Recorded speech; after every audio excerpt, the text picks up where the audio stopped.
Quiet. Mr. President-elect, Go ahead. can you state She's asking a categorically, question. Don't Mr. be President-elect, can you give us a question? Don't be You are rude. attacking us. Can you give us a question? Don't be rude. Can No, you I'm give not us a going to give you a question? question. I'm not going to give you a question. Can you state categorically? You are fake news. Sir. I'm Dr. Dave Janda. Welcome back to Dave versus the MSM. I'd like to thank you for joining me today, and I hope you'll network this information to all those you know and love, because I can assure you, on this platform, this video will be beyond heavily suppressed and censored. Why? How do I know that? Because of the content that you're about to get hit with.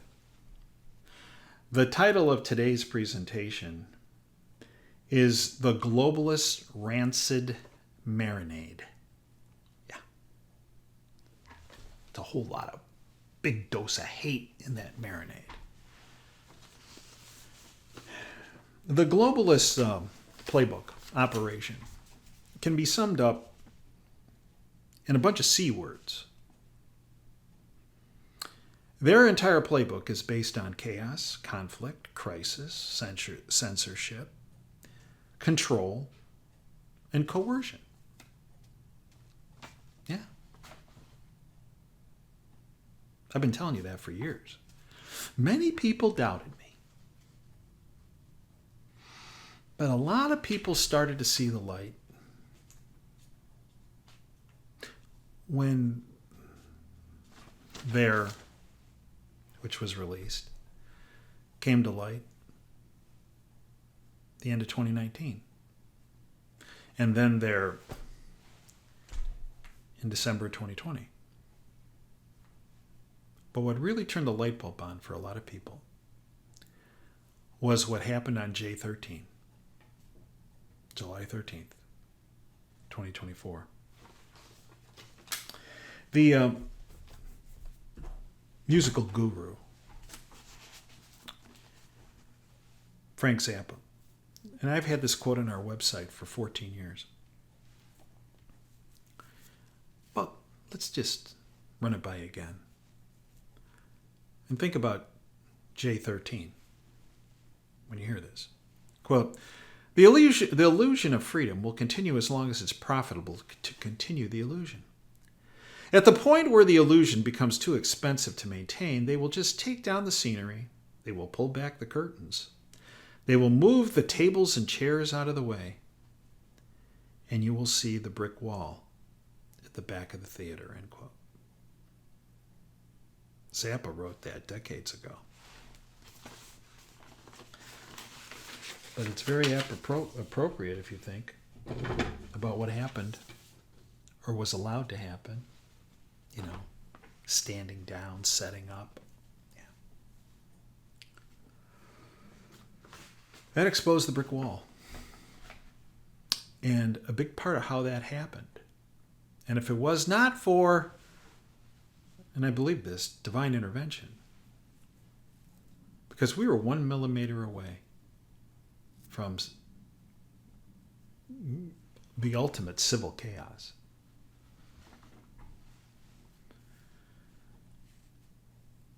And the people behind it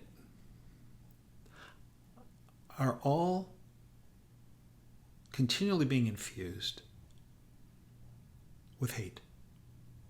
That's what drives them. Hate. Hate is an integral component of being a totalitarian. A totalitarian ultimately wants to strip freedom and liberty and life itself from every entity that they come in contact with. Dr. Toby Rogers recently said, quote, forced obedience to obvious lies is the essence of totalitarianism. It's the ultimate flex of psychopaths. William Blum, former U.S. State Department employee, said the following, quote, no matter how paranoid or conspiracy-minded you are, what the government is actually doing is worse than you can imagine. End quote. That's right.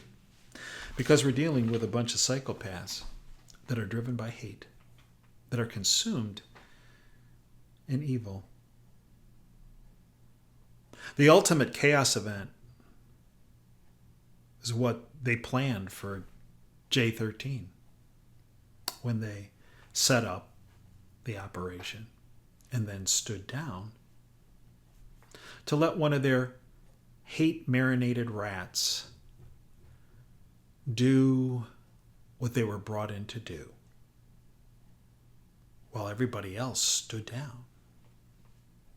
Allowed President Trump to take the stage when for 20 minutes before shots rang out,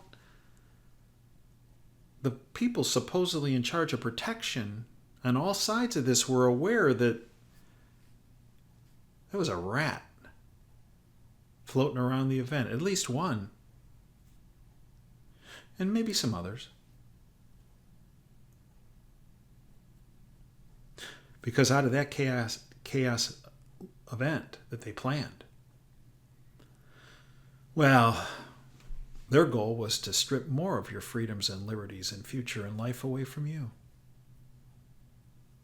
But because of that 1 millimeter deflection of the bullet,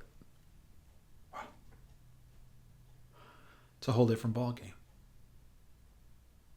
Divine intervention. Sean Davis, an independent journalist, said the following: pretty crazy how an assassin was given a free shot at Donald Trump after Biden's debate collapsed, but right before Donald Trump announced his VP and was formally nominated as the GOP presidential candidate. Remember, that didn't happen until Monday the 15th, and J13 was July 13th.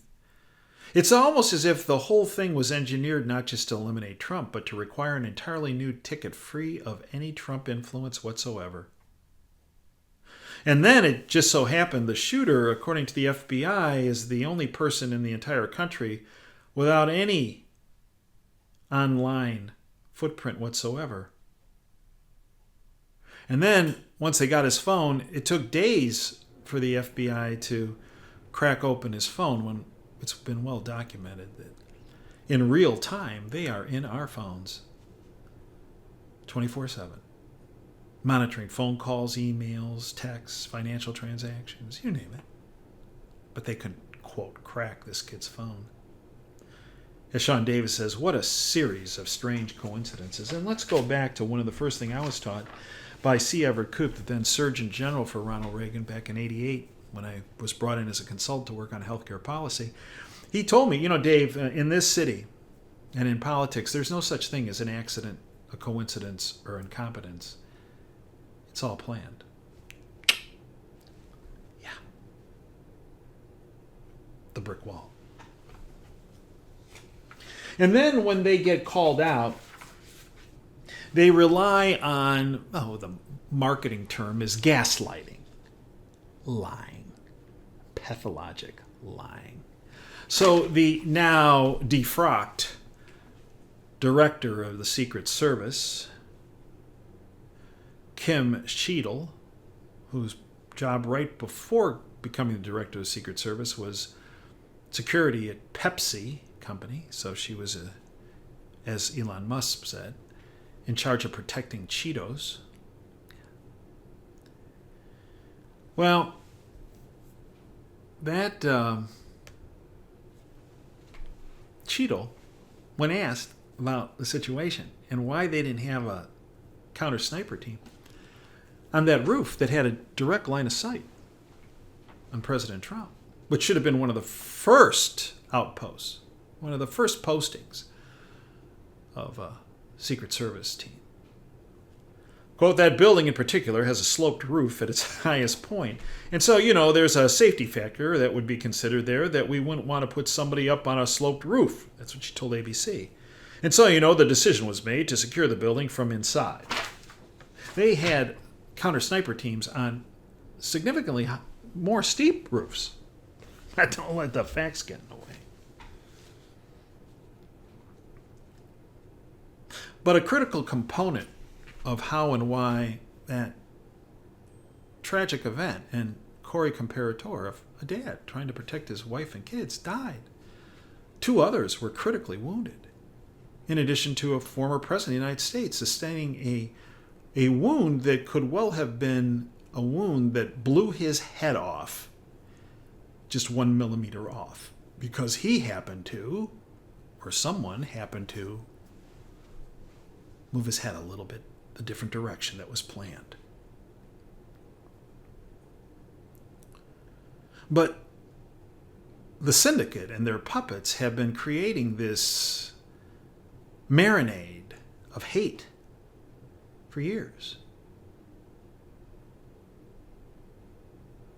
Biden and the scum around him, including Obama and Pelosi and Schumer and Harris and Clinton and the bought-off lamestream fake media, have been pushing for 8 years the, quote, Trump is dictator, Trump is Hitler, the Trump is a threat, existential threat to democracy. They've been spreading that garbage, which are responsible for fueling the fire that led to this event to have taken place. Because when it comes down to it, there's a person who's dead, an innocent person who, and I use these terms purposefully, peacefully and patriotically, remember those terms President Trump said on January 6th, attended the rally. Another 2 people, critical condition, fighting for their lives for many days afterwards. And President Trump, who came within a millimeter of having his head blown off. All, I believe, of this violence and carnage is because of the vitriol, hate-filled vitriol, that was near constant out of Biden and Harris and Obama and Clinton and Schumer and Pelosi and their globalist scum puppets in the bought-off lamestream fake media. And this carnage happened because, well, they became very worried that their demented puppet and the tag-along Harris were not going to win in November. And ultimately, the cult would lose power. So they kept firing up their dictator, hate-filled rhetoric.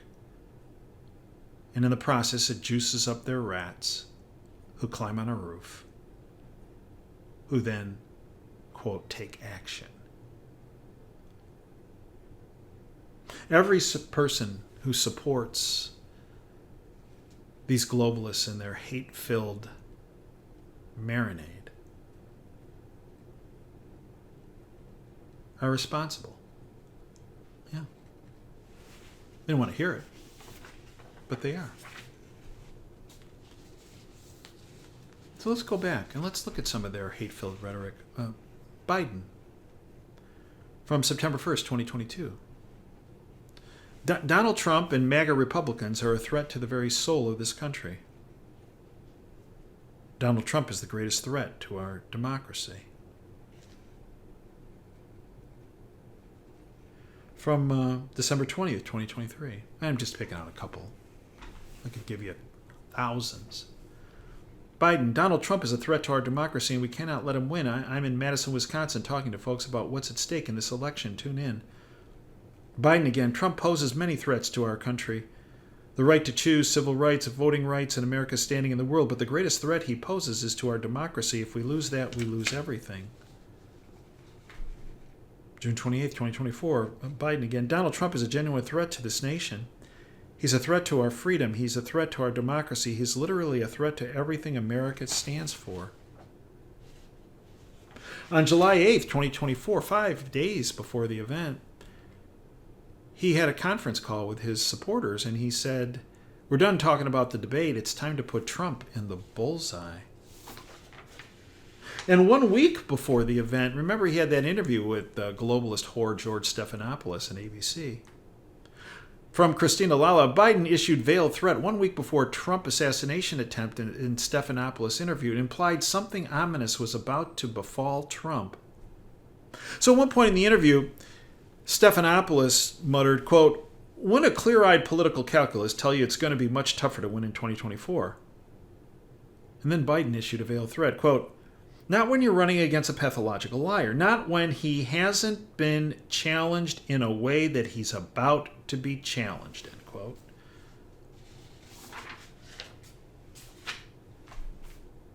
And remember, this event happened on the 13th of July. On the 11th of July, Trump was supposed to get sentenced. And there was a push in Congress that if you're sentenced,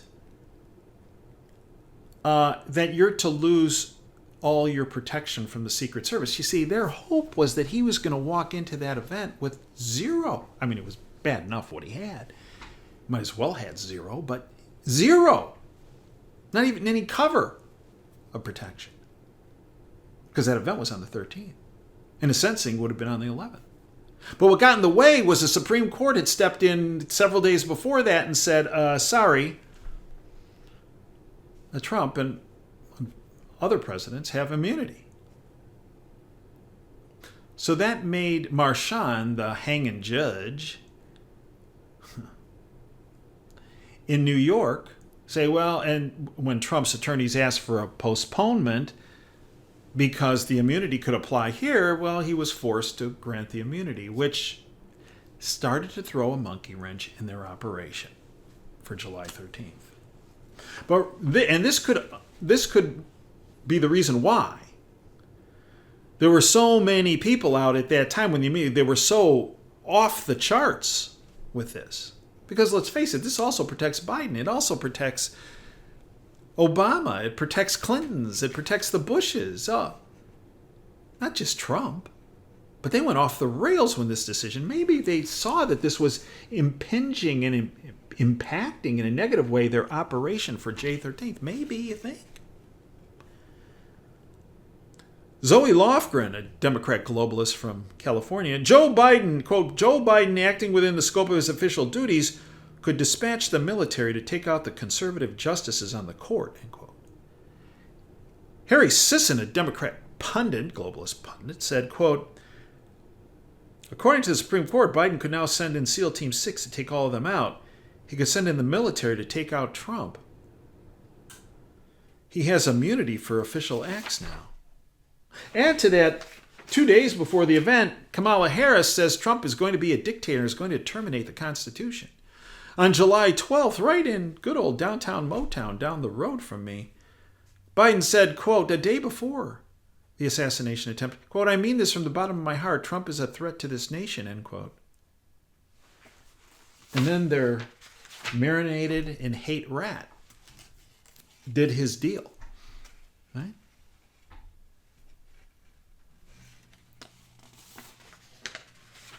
And then we had, after the event, Benny Thompson, who was the Congress critter who was promoting this removal of protection services.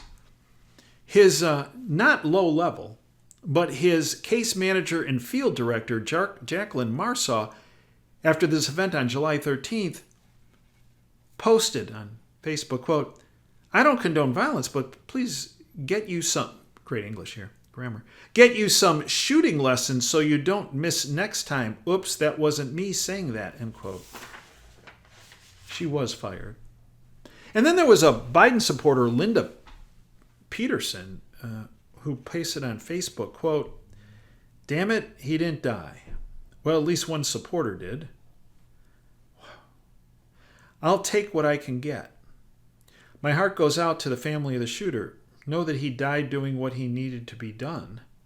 Hopefully someone will accomplish the task before we vote, end quote.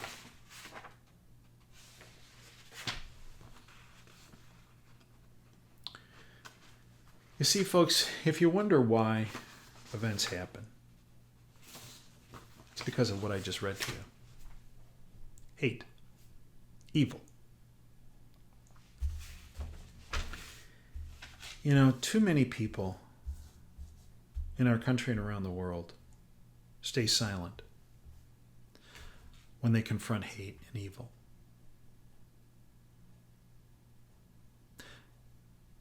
I surely don't. And yeah, there is blowback when you do. But if we want our lives to be comfortable, and that's all we care about, then they're not going to be very comfortable for very long. Because this hate, and all these people that are marinated in hate, will come for everyone. And not just a guy on a podium in Butler, Pennsylvania. Evil despises truth and despises the light of truth. It's up to each and every one of us to shine that light of truth on everyone we know, because when we do tell them about truth and facts and data and science or whatever it might be on an issue, we essentially inoculate them from that marinade of hate. Because hate is always based on falsehoods. And its arch enemy is truth. Love is about truth.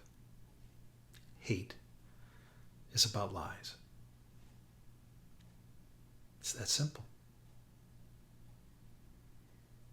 So each and every one of us, I believe, are obligated